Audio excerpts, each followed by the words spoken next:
from the heart of Dubai, where tomorrow is being built today, to the world. Welcome to the CTO Show with Mehmet. Here, we redefine technology and reimagine possibilities. With Mehmet, delve into the riveting realms of AI, cybersecurity, and digital technology. Experience the thrilling highs and lows of startups. Immerse yourself in the spirit of entrepreneurship and witness the future of business innovation being written in real time. Now, without further ado, let's tune in and explore the future. Hello and welcome back to a new episode of the CTO Show with Mehmet. Today I'm very pleased joining me, Mona Bavar. Mona, thank you very much for being here with me today. I really appreciate every guest, especially when they are early in the morning for them. So you're dialing from the US on the West Coast. And, you know, the way I was telling you before we start, like to do it is I keep it to my guests to introduce themselves. Tell us a little more about you, your journey, and what you're currently up to. And then we can start the discussion from there. It's going to be an interesting one because we're going to talk about, everything related to technology, creativity, AI, and the future. So the floor is yours, Mona.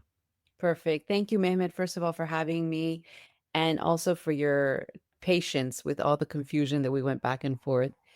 A little bit about myself. I'm the founder of DLISH, which is a gifting company operating outside of Europe, mainly Italy. We source products and curate gift boxes for corporations.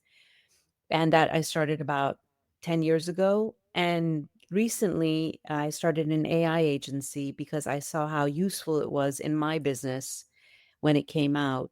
And it's called BlueApples.ai. And together with a bunch of friends, we help businesses implement AI into their systems while maintaining their brand authenticity. So that's something I'm very proud of and very excited about, especially in the day and age that we're living with. And a little bit more detail, I'm originally Iranian and I grew up in the United States.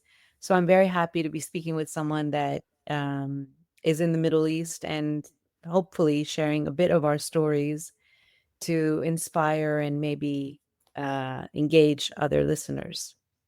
Absolutely. And thank you again, Mona, for being here with me today. So I'm always curious about the story behind any entrepreneur starting their company. So tell me more about like what was the moment you said like, okay, this is something I need to do. This is something that people will want. And this is something like I can stick with it for a long time. I'm talking here about like both DLISH and Blue Apple. So tell me a little bit more about the story behind it and, how you decided to pursue this adventure, I would call it. It is an adventure, more of a journey than anything else.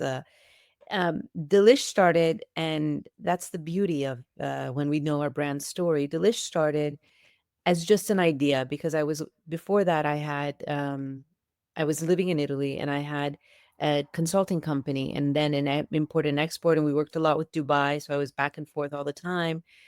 And then it evolved into products because I saw that working with all the producers, the food producers in Italy, and there's so many of them, and working with the designers, that the idea of this table was very special. And then later on in my business, I understood why. And that why was, as an immigrant from Iran to the United States, there was a lot of obstacles that me and my family had to go through. And as young children, when I was only 7, my parents were able to create this beautiful safe haven around the table where it would keep us rooted to our culture through food, through stories that my father would tell, and then also allow us the freedom to share our emotions, to share the day, to express ourselves.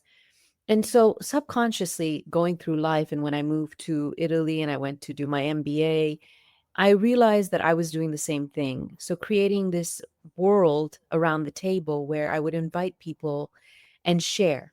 And it was the food that would bring us together. It was an international program. So people from all over the world were coming, and you get to know someone not because of their skin color or their race or their gender or anything political related to them. It's more about the cultural side.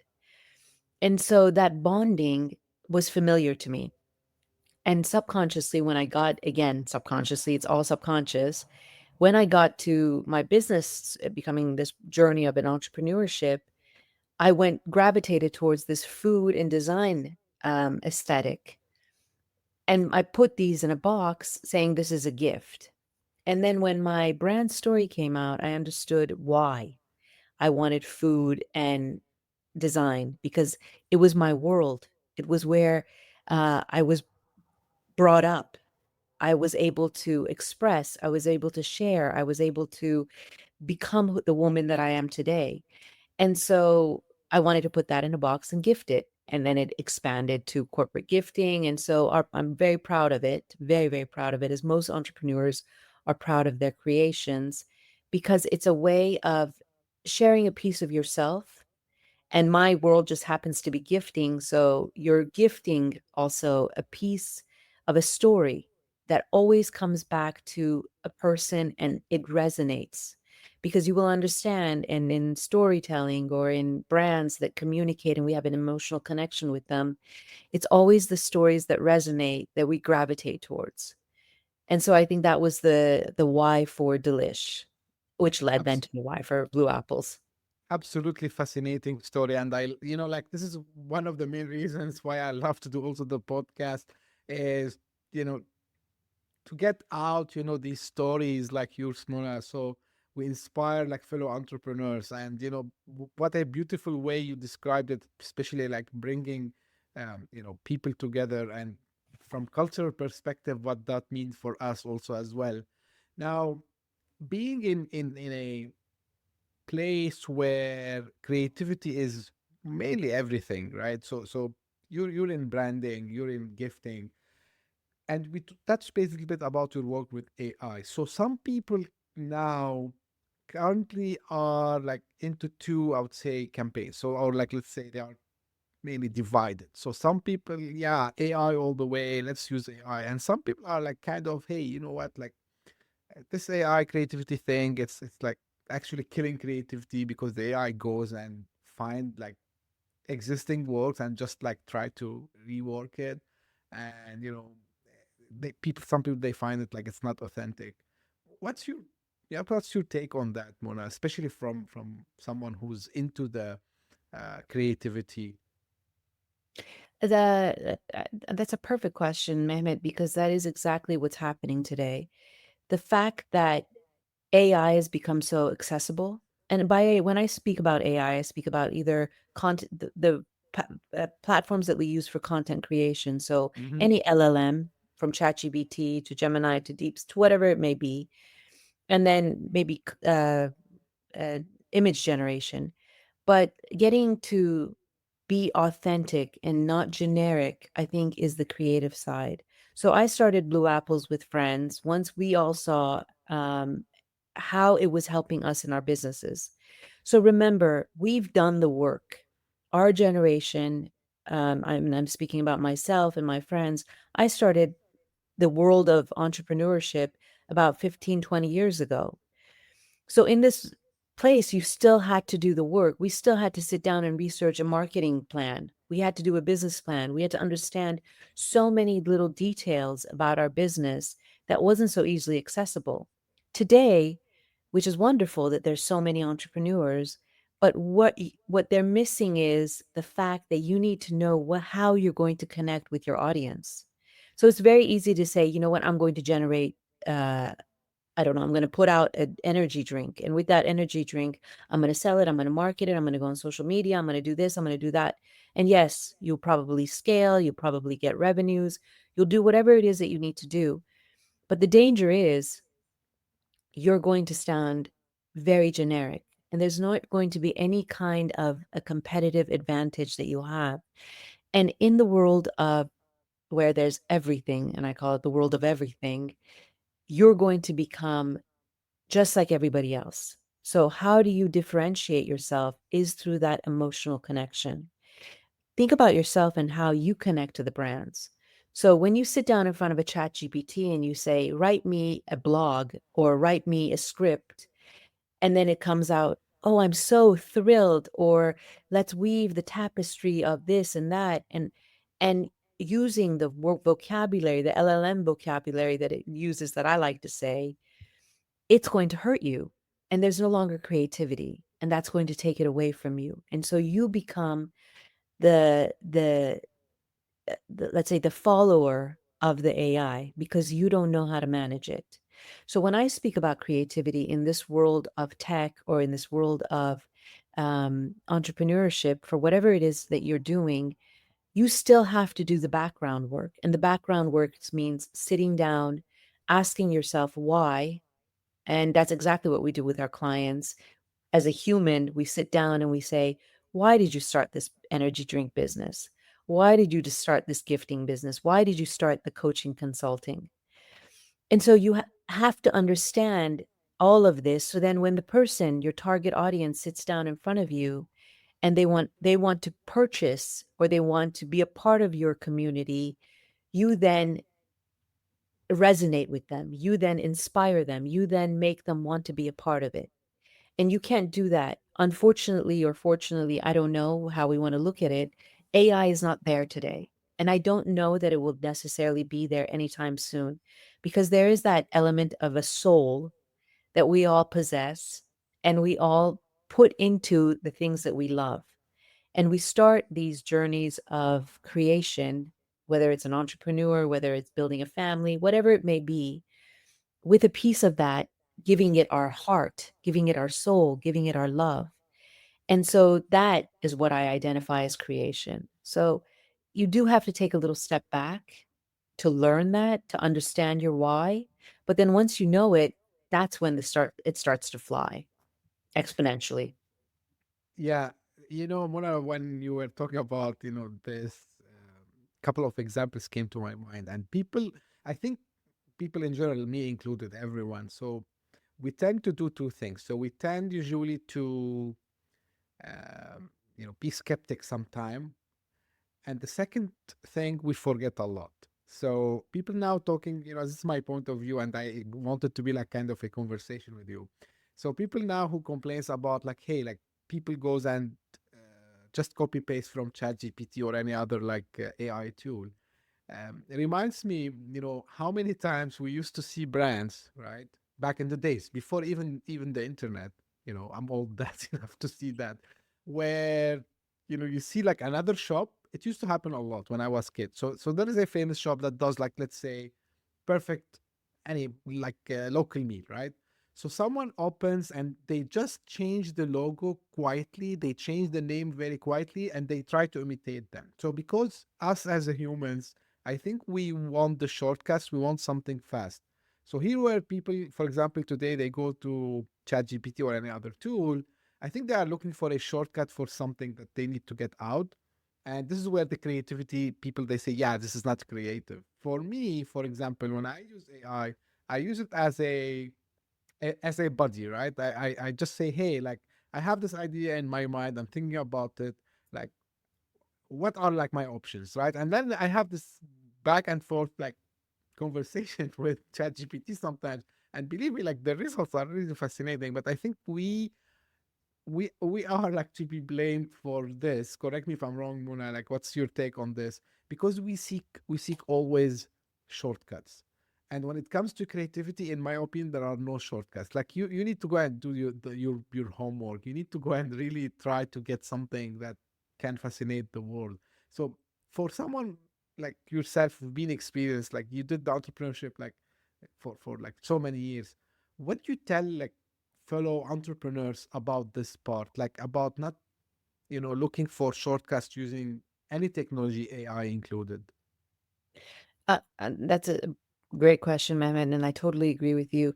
And you can definitely go ahead, use the shortcuts. But if you don't know, it's like getting behind a car and you're driving and you say, you know what, I'm going to do this. I'm going to go faster. I'm going to go weave through the cars. I'm going to take this route. I'm going to do this. Wonderful. You can do all of that. But if you don't know how to drive, you're not going to be able to succeed. You probably die. And so it's the same kind of thing. You may have an influencer and you say to them, okay, I'm going to give you my energy drink. Go ahead and do whatever you want with it. Sell it. I want to sell it. I have 100,000 cases. I want to get rid of them. Let's sell them. Wonderful. You do that. Maybe you won't sell all of it. Maybe you will sell all of it, and maybe you've done it in a shortcut way, or you've done it in the long way. But what comes after? So what we forget today with the new entrepreneurs that are coming out, with people that are left and right starting businesses or getting even creative in ways, is where's the longevity? How long is this going to span? What is the because remember, I say entrepreneurial journey, and a journey is not something that happens and you get there really quickly. There are along the way, you may have a stop, and you'll go and you'll do something really fast, which is wonderful, but you want to enjoy the process of creation, right? I mean, Coca-Cola didn't become Coca-Cola overnight. It's been what almost a century, if I'm not wrong, maybe more than a century. And you look at that and you say, as an entrepreneur, I say, yeah, that's the legacy I want to leave. And I believe that's the difference between true entrepreneurship and let me just start a business and do something and walk away.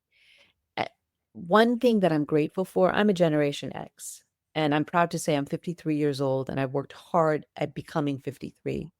And so I was fortunate, and I always say this to my friends, and I say it to my niece and nephew who are a completely different generation. I have been fortunate enough to see so much and to live so much. It's been hard. It's been difficult. We had to go to libraries and actually take out the book and do the research. So we learned that. Then computers came along and we had to learn how to use computers and cell phones and smartphones and social media and internet and so on. And so we've learned how to learn. And I think that's the beauty of it's okay if it takes time. We don't have the attention span today anymore because of social media or the web or whatever it may be. And that's a pity because we forget that the process of discovery is beautiful. The process of creating is beautiful. And that from that you reap a lot more rewards than that instant reward that you reap. So when you sit down in front of ChatGPT or you sit down in front of whatever LLM or platform that you're using and you say, oh my God, look how fast I generated this, or look how fast I automated, and look how fast I did this. Fine. And it's great. And I do it. Of course I do it. But remember, you need to have that uh, bag of goodies that you cultivated throughout the years and through experience that you bring to the table. Because otherwise, you're just going to be one of those that the wind will blow away. And if that's what you want, great. Yes, you planted it, you got the flower, and you're not worried about the next year. And so good for you. Do it the shortcut. But then I'm not that person. And maybe most entrepreneurs are not that person, or maybe some are not that person. And I think that's where the difference lies. It's between the long game or the short game. Right. Mona, let's, have a, look on the positive sides, right? So have you seen or anything like you might give us example where people utilize AI into, in a creative way, let's call it this way, when it comes to storytelling and branding, for example, like anything that you can share on that? Because I still believe, as I was telling you, like yes, don't copy paste from ChatGPT or any other LM tool, but I'm sure there are like ways and success stories that you might want to share with us today about utilizing it for proper storytelling strategies, proper branding strategies. Absolutely. Absolutely. And we do that. I don't want anyone to think that it's the LLM is the or any kind of AI is the bad guy and we should avoid it. We use it and we use it very successfully. And I think the best way that anyone can sit down in front of it and say, listen, this is a little bit about myself. First of all, you might want to, all of us have some kind of internet footprint, a web footprint. So ChatGPT or whatever you use knows this. And so from there, you can get it to understand you. So we had a client, she's very successful. She came to us, based in the UK, clothing brand. And she said, I want to relaunch my brand and I want to make it exclusive. I don't want to be on social media anymore. And I don't want it to be e-commerce anymore. And we said, okay, let's approach that strategy. So we use ChatGPT for ideation. Give us some ideas as to how we can do it. And it was wonderful. We had to tell the story, the brand story, so that we can communicate it across all the marketing material that's going to be put out there. So we sat with ChatGPT and said, okay, give us an outline as to how to communicate this messaging, the different channels that we can use. And then, so you take it step by step and you start always with outlines. And so the story that came out from her after she did the interview with us personally, ChatGPT was able to help us write through an outline, not word for word, but because we prefer to use copywriting. I myself personally love to write. So I still like to do that. But why not? Why not have it generate the outline for you? Why not help it give you direction? We have another customer, a client that we came in. She is an e-commerce line for a beauty product. And the beauty product, she needed help with conversion. And so, and I want to put this in parentheses. No one should ever make the mistake to think that SEO is dead now because ChatGPT or Gemini or Claude or any of them can generate keywords for you. I made that mistake personally for my business and I lost. And I had to rehire an SEO agency. So that's in parentheses. So we went through this, and she said, I want the product descriptions to convert. And we, together with our SEO team, we sat down and we said, okay, how do we do this? We took ideas from ChatGPT, and Gemini is a really good one for product descriptions that convert. And we asked, okay, what is it that the ideal customer for this beauty product wants to read? What is it that's going to resonate with them? That's going to say, you know what, I'm going to spend $150 on a pure bottle of oil because it's what I want to do. So obviously there you have to do a little bit of the research, and ChatGPT is great for demographics. Once you know who your ideal target audience is. But remember, again, it always goes back to giving some kind of an input. So you can't just sit and say, okay, hi, tell me what I do. Tell me about this. Give it something. Say, this is my price point. This is the raw material that goes into my products. And then you say, let's give me an idea as to how to lay out this product description. And then you work with your copywriter, your SEO, or even with ChatGPT to get it out. And that was very successful for them. Another one is strategy. We have a hookah brand, a shisha brand, Nargila, very successful, very global. They needed market research done in order to understand what markets they can penetrate and grow in. And we did a full market research together with both Gemini and ChatGPT in order to gather data that isn't so easy to gather back before AI. So there's been a lot of cases, and we have a lot of case studies that we share where there are success stories. But again, I always say it's like a recipe. You need all the ingredients in order to make the perfect chocolate souffle. And that's where I think if everyone has it, do it in any way that you think. And most importantly, have fun with it. No? Absolutely. And you just touch it on the right place, I would say. It's about asking the right questions, right? So today I was watching this, it appeared many times, but I just remembered. So this famous video from Steve Jobs in 1985, and he was having this vision. He was telling like, hey, do you know who was the mentor of Alexander the Great? And he was talking about Aristotle, right?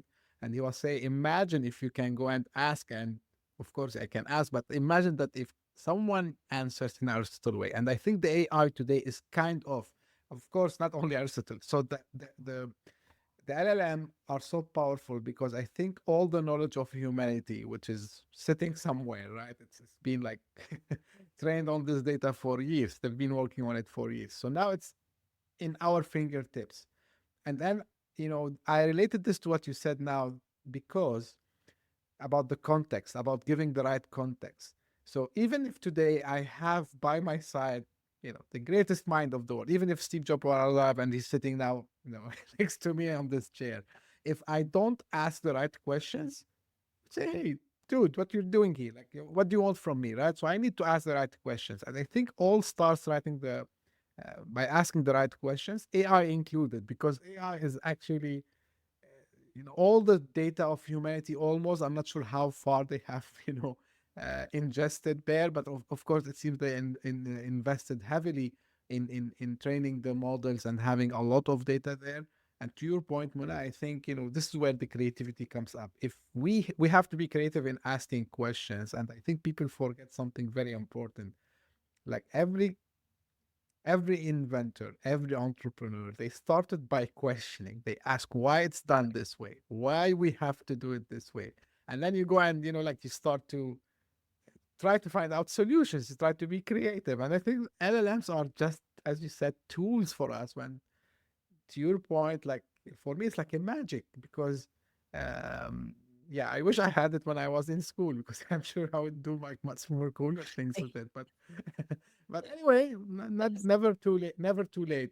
But now in this age of AI, Imran, and all what we think, we live in in a world full of noise, speed, um, and everyone trying to leverage at the same time the technology that we have, whether it's AI or something else. So how do we still be able to build what we used to call them brand moments? Like, is it like, I don't know, you're the expert, like how we can do this? And should we leverage also the personal branding here, and how we establish this connectivity with the audience that we want to target? Um, in my experience, vulnerability and honesty.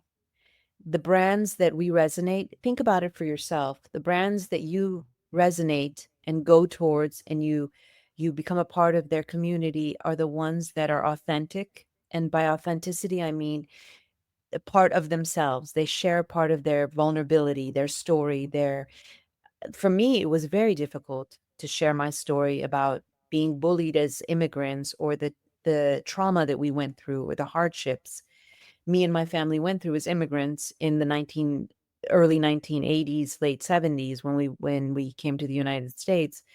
And I didn't want to share that. I didn't want to put that out there. So it is a part of personal branding because it's my story as the founder of company that needs to be communicated, because then the person who wants to be a part of this community, our client, our customer, says, oh, wow, let me go more towards it. I want to know more about this person, whether for the good or the bad. The product selling to me has always been a secondary. And the more you share, and that's why I think social platforms are wonderful if they're used in the right way, in the sense that you authentically come out and say, you know what, this is why I'm doing this.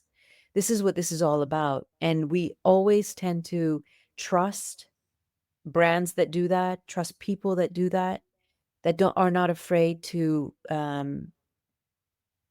share and be vulnerable. And yes, there's shame associated to it. There's maybe um, this kind of anxiousness that comes with it. But I think the success will come with that. I do believe it. I've seen it for myself firsthand. There was so much resistance in sharing my story. There was so much resistance in putting myself out there. I said, oh no, the brand should be from behind the scenes.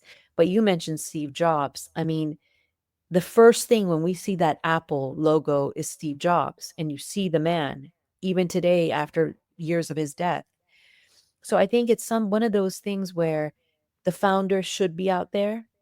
You should share your story. You should know it. You should communicate it honestly from the heart, and um, and not be resistant to it. From my experience, and that I think is the ticket. And however you need to do that. In today's world, the brands that I think have the most success and the clients that we work with in Blue Apples using the AI are the ones that can come out there and say, you know what, this is my voice. This is my story. I'm not ashamed of it. I'm proud of it. I'm proud of my journey and my accomplishments. Let me inspire others by it. I I just want to say something really quick. I teach at universities. I used to teach full time. Now I'm guest speaker or guest professor. And the most beautiful thing for me was the lessons I would learn from my students. And I think that is exactly the same thing when it comes to our customers, our clients, and that's why we love feedback, is the lessons that they teach us. Every time you share, like I'm sitting here with you sharing, Mehmet, I'm learning also from you. And I'm hoping that I'm inspiring you, your audience, as you inspire me or people from the outside. So this is an energy flow. This is back and forth. This is what communication is. It's that let me share and let you share all of this, and we both get inspired. We both get creative. We both grow. So this tree of life becomes bigger and bigger and bigger and bigger, and we're part of it. Absolutely. And you mentioned actually even, with what you did with Dilish actually. So you focused on authenticity. You focused on bringing the story, from, your early days and, about, being on the table. And this is actually reflects into customer centricity, right? So putting the customer in the front. Yeah, I use Steve Jobs as example a lot. I know like the man wasn't perfect, but for me, he's a role model in entrepreneurship, in startups, coming from tech background myself.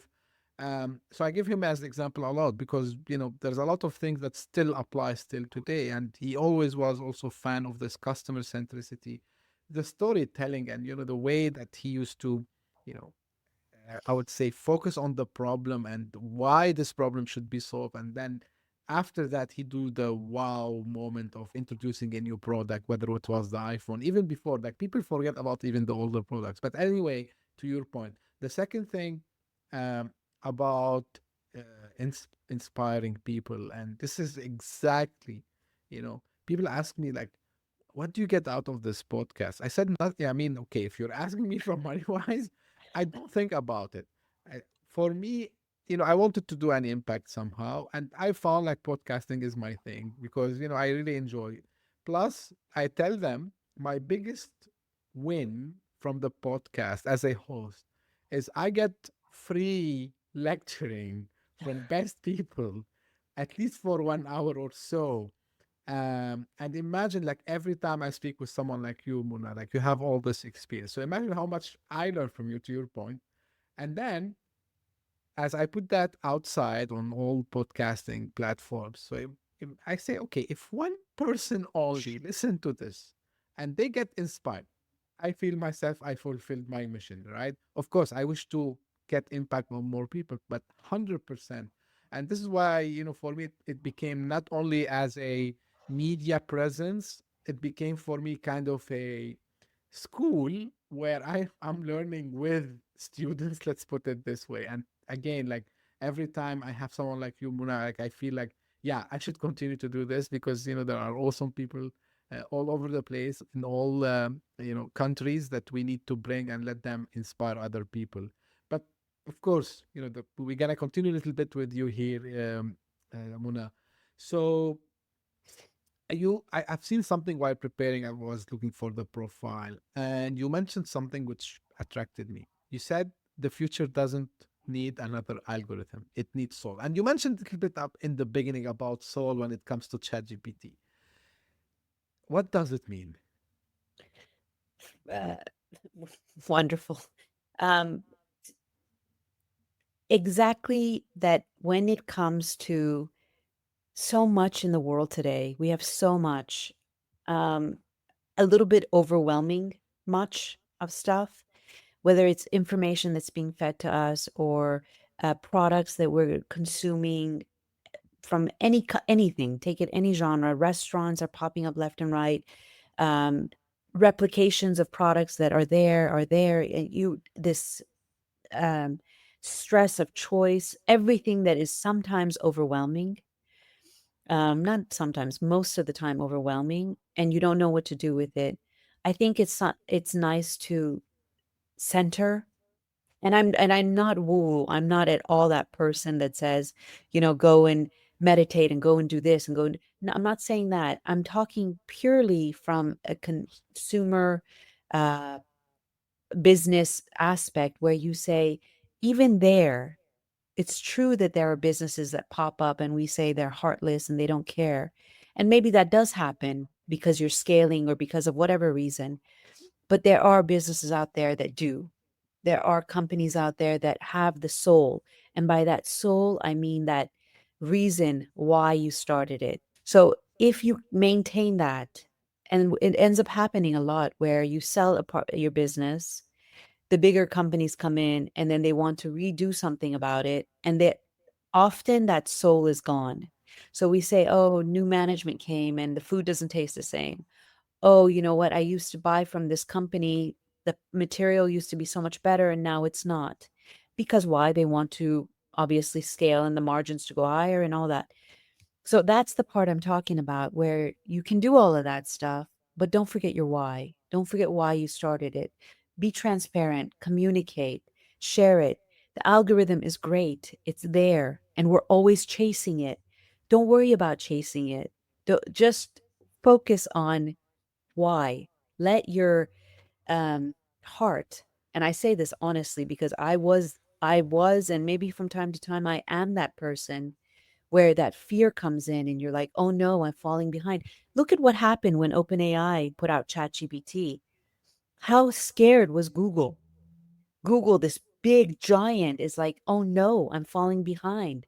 You have to answer to stakeholders, you have to answer to shareholders, you have to answer to so many people, and you start to now work on fear. So you say, let me move forward as quickly as possible. And along the way, they made mistakes. And then you look at OpenAI and you say, okay, you know what? Sam Altman started with heart, let's say.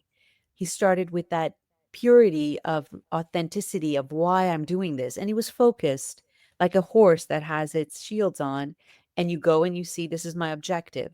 As soon as you remove this, there's this confusion and you're scared and you don't know which direction to go. And that's what I'm talking about when I say soul. And that's when I say that algorithm, we're always going to be chasing it and you don't want to be always chasing it. Let you focus on you and your mission and your objective and your why, and the algorithm will come. We have a great saying that the more you chase the more the world will resist you. Think of a relationship. The more the man chases the woman is like, no, no, no. And we always want to go towards that more, right? So why not reverse it and say, you know what? You chase me, algorithm. So Um, this is now the saying I go by. I tell people, and I know, by the way, sometimes even if you share something like this on some social media platforms, you get kind of shadow banned if you say this. But hey, listen, I don't care. I tell some of the people in my circle because I say, look, it's my it's first, it's my ideas. Second, it's like my style. Third, it's me, the human. Social media and systems and tech are machines. And I come from a technology background, by the way. Like, I'm very excited about anything tech, but I tell people, I actually, we invented computer programming. Actually, the first thing I remember still till now when I took the first course ever about computer science is that it's called instruction set. So you give the computer the instruction to tell it what it does. It doesn't have to be the other way around. So never ever I tell people a machine will tell me how should I write, should I post myself holding a cup of coffee? Or, so I have like better impressions on LinkedIn, for example. I tell them this is completely for me nonsense because I'm sometimes more aggressive, but I won't like say it here. I said, like, I'm not going to follow what the algorithms want. Like, simple. Okay, if it's something good, I would do it, of course. But I would not put myself in silly situations, you know, staring on something. drinking coffee, just to get these likes and say, hey, guess what? The likes are just also gamifications because you are getting the likes today. Okay, let's talk after 10 years. So this is the question I ask people nowadays. Okay, you're doing all this. Imagine yourself after 10 years. Where are you going to be? This simple question, right? And then no one knows. Only the people, to your point, Muna, who have they know their whys. Let's put it this way. They know why they are starting business. They know why they are writing. They know why they want to do what they are doing. Only these people, yes, they have exactly described it the right way. They have this whole sheet, and they are very focused on what they are doing. And absolutely, it's something 100% true. And thank you for sharing this. As we're close to an end, Muna, you know, maybe if you want to give advice to leaders or maybe fellow entrepreneurs who want to build this, uh, borderless brands and anything that you think it would be beneficial for them. And of course, I want to ask you also as well to let us know where people can get in touch and know more about your work. Um, First of all, advice. I always say the best advice is what you're living. But if I had to say anything from my own experience, is be flexible. Because for so many years of my life, when I got into the professional world, I come from finance, so I think that's my rigid square. Think like with the right side of the brain.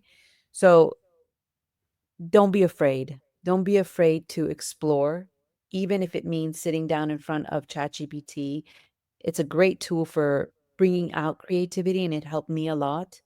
Don't be afraid to sit down and have fun with it. Just ask the silliest questions that you want. Have just fun, and you'd be surprised what it can feed out and give you, and how comfortable you start to get with yourself. So maybe that would be my best advice that I could give, because I didn't do it. For so many years, I didn't. I thought it had to be exactly as the book said. It had to be exactly fitting into this box. And true business is about breaking the boundaries and just going as far off as you can. And especially now, I have to say, because we're so exposed to competitors. So if you're on social media, you see your competitors, what are they doing? You're like, oh no, should I be doing that? Should I not be doing that? And it's like, you know what, just have fun. If you want to get silly, get silly. And as far as where people can find me, LinkedIn for my personal contact, and then DLISH, DLISH.us, and BlueApples.ai for our AI consulting. Great. And again, thank you very much, Muna, for this engaging discussion today. I love when I can mix with guests like yourself, things which are too much tech, but which are too much human also as well, which I think you did it in a very fantastic way. So really, I thank you very much. And again, thank you for making it early in the morning for you. Thank you. I appreciate this. And of course, for the audience, you don't need to go and find out. I'm gonna put all the links in the show notes if you're listening on your favorite podcasting platform, or if you're watching, of course, this you can find it also in the description. And this is the final thing I do it for the audience. This is for you, audience. If you just discovered this podcast by luck, thank you for passing by. I hope you enjoyed it. If you did so, please give me a favor and subscribe, share it with your friends and colleagues. We're trying to make more impact on people. And if you are one of the people who keeps coming again and again, thank you very, very, very much. This year, you were fantastic. Uh, all your comments, all your messages reached out. Not only this, because of you, because of your support, the podcast this year, after 2 years of doing this, managed to make it multiple times, at least in month of March, April, in getting in the top 200 charts in the Apple podcast across multiple countries, which is something, I didn't see before. Usually we used to trend 1 month in one country, the other month in another country, but this year, every month we are like trending at least in 4 to 5 countries. So thank you very much. I'm waiting for more people also to reach from other countries also as well. And as I say always, stay tuned for a new episode very soon. And thank you for your support as always. Thank you. Bye bye. Hit that subscribe button, share the show with your tech-savvy friends and fellow entrepreneurs, and leave us a review on your favorite podcast app. Your support means the world to us.